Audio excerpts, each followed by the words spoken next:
வாழ்க்கையில ஒரு வசந்தமே பிறக்க மாட்டேங்கிறடா. அண்ணா ரொம்ப உண்மையான ஒரு பர்சன். யாரு இவனா? ரெண்டு பேருமே லவ் பண்ணித்தானே வெட்டிங் பண்றீங்க? எத்தனை வருஷமா அக்கா? உண்மையா 2 வருஷம் தானா? ஏண்டா டேய் எனக்குன்னே வருவீங்களாடா? லவ் வருஷம் என்ன ஜோக் காட்டுறீங்களா? என்ன ரங்கா ஜோக் காட்டுறீங்களா எல்லாரும்? ஆனா இது புதுசா இருக்குனே, புதுசா இருக்கு. அதெல்லாம் சரி வராது. ப்ரொபோஸ் பண்ணணும். எவன்டா அது? ஓகே வாங்க ப்ரோபோஸ் பண்ணது ஸ்டைல். வரங்களே இல்ல சொன்னீங்க.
எப்படி இருக்கீங்க 2 பேரும்? ஓகேவா? நல்ல சந்தோஷமா இருக்கீங்க மட்டும் தெரியுது. இவனை கொன்னுடலாமா? வேற சாப்பிடியா 2 பேரும்? கடைசியா சாப்பிட போறீங்களா? Right, okay. எல்லா கல்யாண வீட்லயும் அப்படிதான். எல்லாம் முடிஞ்ச அப்புறம் தான் உங்களுக்கு சாப்பாடு தருவாங்க. ரைட். அதுக்கு முன்னாடி நாங்கள் வந்து பிடிஎஸ் சர்டிஃபிகேட் வரோம். உங்களுக்கு இந்த 2 பேருக்கும் சரியான ஒரு பிஸியான நாள் வரும். இன்றைக்கு ஃபர்ஸ்ட்டுக்கு நாங்கள் விஷ் பண்ணுவோம். இனிய திருமண வாழ்த்துக்கள் பிரதர் அண்ட் சிஸ்டர். ரொம்ப கலைஞ்சிட்டாங்க போல இருக்கு, கைக்கு வைக்க வாண்டாங்கிறாங்க. சரி விக்கி, நம்ம இப்போ இந்த தாம்பளத்திட்ட கொடுக்குற 2 பேர் கையிலையும் விஷ் பண்ணிடலாம்.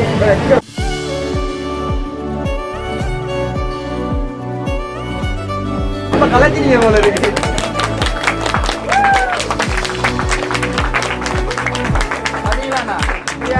சர்ப்ரைஸ் எல்லாம் வரும்னு சொல்லி எதிர்பார்த்தீங்களா? 2 பேருமே எதிர்பார்க்கலண்ணே. பார்த்தீங்களா, இவ்வளோ பேருக்கு முன்னாடி உங்களுக்கு சர்ப்ரைஸ் பண்ணுறாங்க. அவங்க யாருன்னு சொல்லி நீங்கள்லாம் கெஸ் பண்ணணும். இந்த அழகான தாம்பளத்திட்ட உங்களுக்கு இப்படியான இந்த கல்யாண தினத்தில் வந்து கிடைக்கும் மட்டும் சொல்லி எதிர்பார்த்தீங்களா? சத்தமாக எதிர்பார்க்கல. பார்த்தீங்களா, இப்போ எதிர்பார்த்துட்டீங்களா?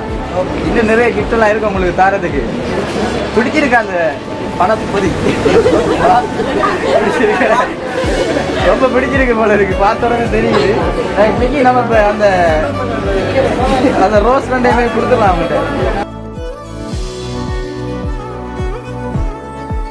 இன்னைக்கு என்னெல்லாம் பண்ண போறாரோ. வைங்கண்ணா, ரெண்டு பேருமே லவ் பண்ணித்தானே வெட்டிங் பண்றீங்க? எத்தனை வருஷமா? அக்கா உண்மையா 2 வருஷம் தானே? இவங்க வீட்டுக்கு தெரியாம நீங்க பண்ணிருக்கீங்க. ஆனா அவர் அண்ணா உண்மையை சொல்றாரு. ஏன்னா எனக்கு தெரியும் அண்ணாவை பத்தி. அண்ணா ரொம்ப உண்மையான ஒரு பர்சன். உண்மையா ப்ரோ? அப்படித்தானா? ஒரு மனுஷன் போய் பேசலாம், ஆனா ஏக்கர் கணக்கில் எல்லாம் பேசக்கூடாது. 2 வருஷம் தான் சொல்லக்கூடாதா? சொல்லணும், 2 நாள் பொறுத்த சொல்லணும். அதெல்லாம் முடிச்சுட்டாங்களே, அப்புறம் என்ன வைக்கப்படுறீங்க? இப்ப 2 பேருமே தனித்தனியா எவ்வளவு நாள் வந்து கலைச்சு பேசிருப்பீங்க, ப்ரொபோஸ் எல்லாம் பண்ணி ஐ லவ் யூ எல்லாம் சொல்லிருப்பீங்க. இப்ப எல்லாருக்கும் முன்னாடி நீங்க இப்ப 2 பேருமே ப்ரொபோஸ் பண்ண போறீங்க. அது நம்ம தொழிலா போச்சு, அப்படிதான் இருக்கும். அக்கா ஃபர்ஸ்ட்டுக்கு நீங்க அவருக்கு ப்ரொபோஸ் பண்ணுங்க. என்ன பாஸ், எப்பயுமே கேர்ள்ஸ் தான் ஃபர்ஸ்ட்டுக்கு நம்ம சொல்லணும். நீங்க மாறி பண்ணலாம், பிரச்சனை இல்லை. அவங்க 2 பேரும் அந்த பக்கத்தை எல்லாருமே பார்க்க போறாங்க. அப்படியே அந்த கையில இருக்க பொக்கே அதில் வாங்கி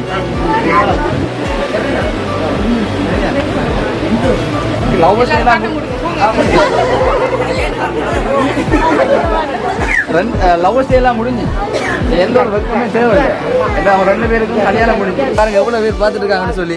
ரைட், ஒரு அழகான முறையில் உங்களோட ஸ்டைலில் நீங்க ப்ரொபோஸ் பண்ணுங்க. அதுக்கப்புறமா அவங்களோட ஸ்டைலில் அவங்க ப்ரொபோஸ் பண்ணுவாங்க. சொல்லுங்க.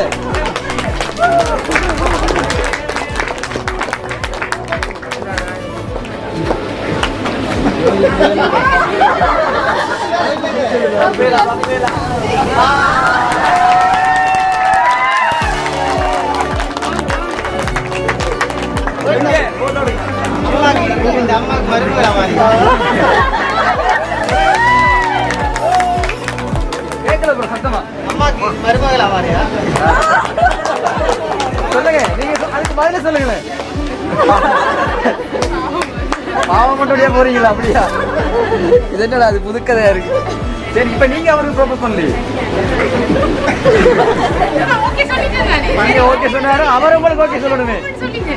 இப்ப 2 ரோஸ் கொண்டு வந்துருக்கலாம், ஒன்று அவர் தந்துட்டாரு, இன்னொன்று நீங்க கொடுக்கணும். இப்படியும் இல்லாட்டி இந்த சபையில இருக்கவங்க விட மாட்டாங்க. ஓ கமான் சிஸ்டர், வெக்கப்படக்கூடாது. இனி வெக்கப்படுற காலம் எல்லாம் போச்சு. அதெல்லாம் சரி வராது, ப்ரொபோஸ் பண்ணணும். மாட்டி விட்டாங்க. சரி சரி பண்ணுங்க. கமான் கமான், வெளியில இருந்து வரணும். அந்த அன்பான காதலை நீங்க வெளிக்காட்டணும். போடுறது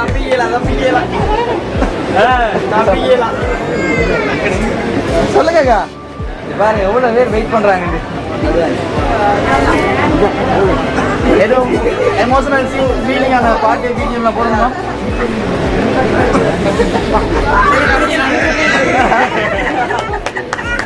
அப்ப செட்டாண்டா சிவராண்டி. ரைட், இப்ப 2 பேருமே ஒரு இனிமையான காதல் இந்த இடத்துல வெளிக்காடிப்பீங்க. எல்லாருக்கும் சம்மதம் ஓகே? அவங்க ப்ரொபோஸ் பண்ண ஸ்டைல் விலகல இருக்க, அதிலே கண்டுபிடிச்சலாம். சரி, இன்னைக்கு நம்ம அடுத்ததான் ஒரு அழகான ஒரு போட்டோ ஃப்ரேம் இருக்கு, அதையும் கொடுத்துடலாம்.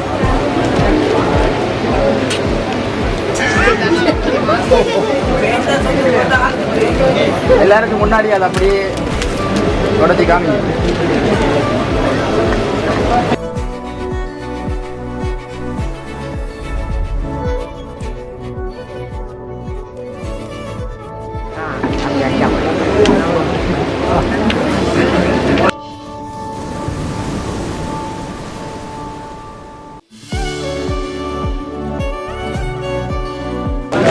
இந்த அழகான போட்டோ ஃப்ரேம் வந்து பிடிச்சிருக்கா சிஸ்டர்? மனசை விட்டு சொல்லுங்க. இல்லை, இதுக்கு முன்னாடி என்ன சொன்ன மாதிரி இருந்துச்சு. ஏன்னா இந்த போட்டோ தான் இல்லை, இந்த உலகராத ரீதியில வந்து ஃபேஸ்புக் தளங்கள் எல்லாம் அப்டேட் ஆகி கொண்டுட்டே இருக்கு. நிறைய பேர் உங்களுக்கு வாழ்த்து சொல்லியிருக்கிறாங்க, நீங்க அதை கூட கவனிக்காம இருக்கிறீங்க.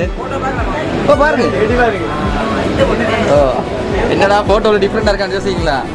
இல்லை அப்படிலாம் இல்லை, நெக்ஸ்ட் தான் சரி, இந்த போட்டோ ஃப்ரேம் 2 பேருக்குமே பிடிச்சிருக்கா? உண்மையா? சத்தமா கதைங்க, பிறகு சாப்பிடலாம். தெம்பான சாப்பாடு பிடிச்சிருக்கேனே. ரைட். இதெல்லாம் வந்து யாரு உங்களுக்கு ப்ரெசென்ட் பண்ணியிருப்பாங்கன்னு சொல்லி நீங்கள் கெஸ் பண்ணுறீங்க? உங்களோட கல்யாண வீட்டை நல்லா சாப்பிட்டு கூட இருக்கிறாங்க பண்ணவங்க. இதுக்கு மேல தலையில இருக்கும். சொல்லுங்க. உங்களோட கல்யாணத்துக்கு வந்து நல்லா திருப்தியா சாப்பிட்டுட்டு இப்படியான சந்தோஷத்தெல்லாம் பார்க்கணும்னு சொல்லி தான் அவங்க தந்துருக்குறாங்க. இதுல கூட இருக்கலாம். சிம்பிளா சொன்ன போனா உங்களுக்கு ஒரு போயிருக்க மாட்டாங்க. சிம்பிளா சொல்ல போனா அவங்களோட சொந்தக்காரங்களா கூட இருக்கலாம். இனி நீங்க தான் கண்டுபிடிக்கணும்.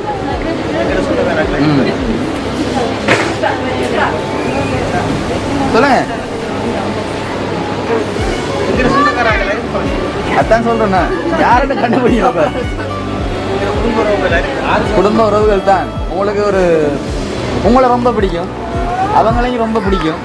அப்படியான ஒரு பர்சன் தான் உங்களுக்கு நெருங்கிய சொந்தக்காரர்கள். 2 பேரையும் பிடிச்சாங்க. ஓ, 2 பேரையும் பிடிச்சபடியா தானே பாஸ் இப்படி சர்ப்ரைஸ் பண்றாங்க.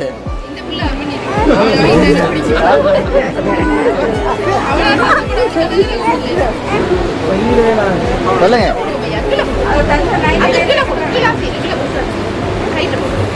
உங்களோட ஃப்ரெண்ட்ஸ் எல்லாம் வந்தாங்களா? வந்துட்டு போயிட்டாங்களா? அவங்கெல்லாம் பண்ணியிருக்க மாட்டாங்களா?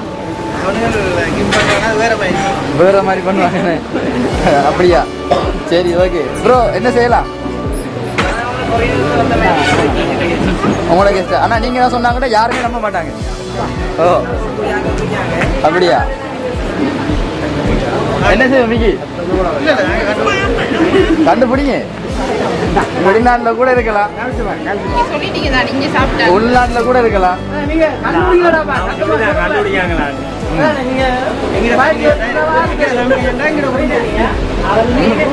அதான் இப்போ ஓகே, நீங்க சொல்றீங்க தானே. அவங்களோட பேரை சொல்லுங்க.